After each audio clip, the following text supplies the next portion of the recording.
Bella a tutti ragazzi, ben ritrovati in un nuovo video dell'esperto di calciomercato Batman Napolitano. Questo video andiamo a parlare di tre notizie. Una che vi faccio un attimo più avanti ragazzi. Una che parla, c'è due post partita della Roma e della Juventus e più una notizia che riguarda il Napoli. Partiamo da quella che riguarda il Napoli, cioè il Napoli ha ricevuto nel giro di una settimana, due offerte, due, non una, dici una da un club, vabbè, una, due top club europei. Tottenham ha proposto a Scott McTominay di ritornare in Premier. Cioè, ma io non mi capacito.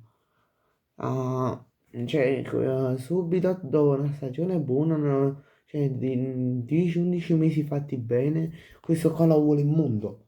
Cioè, poi, per esempio, però ha detto per fortuna Sky Sport, io non voglio andare, io a Napoli mi trovo bene, quindi qualsiasi notizia, cioè qualsiasi offerta, io la rifiuto. E fin qua ci siamo. Questa notizia si è circolata più o meno ieri sera. Più che altro ieri sera sì, e poi è stata approfondita durante la mattinata. Io questo video lo sto registrando verso le 4:30, lo pubblicherò verso le 9:30. Cioè no, questa è la prima parte del video, cioè questa qua che parlo del Napoli, sto facendo alle 4:30, invece il post partita lo sto facendo appunto appena sono finite le due partite. Poi praticamente oggi nel pomeriggio, appunto prima che registravo, è uscita una notizia. Barcellona è pronta ad offrire uno stipendio super, un'offerta super al Napoli. Cioè, vai giù, a me fallo, sanno c'è Barcellona, Real Madrid, l'Atletico Madrid, Bayern Monaco, cioè, vai giù, ma parlo normale, cioè, manca nel giro di 3 giorni, manca fatto passare una settimana, già è arrivata un'altra offerta, cioè, ma ci rendiamo conto?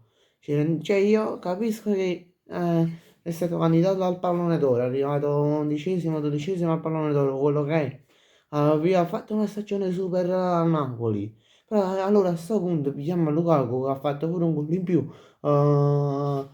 Chi lo deve volere? La squadra PSG, o Real Madrid, il Manchester City e il Liverpool. Cioè, no, cioè, a Napoli il primo giocatore dopo che si presenta subito una stagione e fa una stagione buona, la stagione dopo vogliono tutto quanto. Poi in pratica è stato approfondito che se ne parlerà nella finestra di mercato di gennaio e quindi se ne parlerà meglio a gennaio, speriamo bene.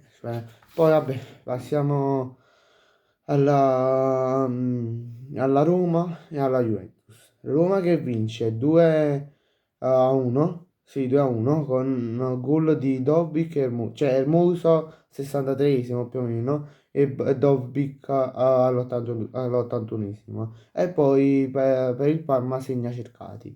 Poi per la Juventus che vince per 3-1 che si riconferma quinta. No, no, si riconferma da ottava a quinta, zona Europa League se non sbaglio, con gol di Vlahovic su rigore, Gatti e al 90esimo più uno se non sbaglio, al 91esimo segna Yildiz e poi segna Zanolo per l'Udinese. Ora non ricordo se è all'Udinese o alla Juventus, forse più all'Udinese, sì, più che altro all'Udinese, che gli è stato annullato un gol sempre di Zaniolo, sì, sì, sempre di Zaniolo prima che segnava il primo gol da parte dell'Udinese, cioè l'unico gol da parte dell'Udinese. Bene ragazzi, grazie a tutti per la visione di questo video, ci vediamo in un prossimo video, mi raccomando lasciate un bel like, iscrivetevi tutti al canale, l'obiettivo sono i 50 iscritti, mi raccomando fatelo girare questo canale, se vi va, e poi ribadisco se vi va iscrivetevi, ciao!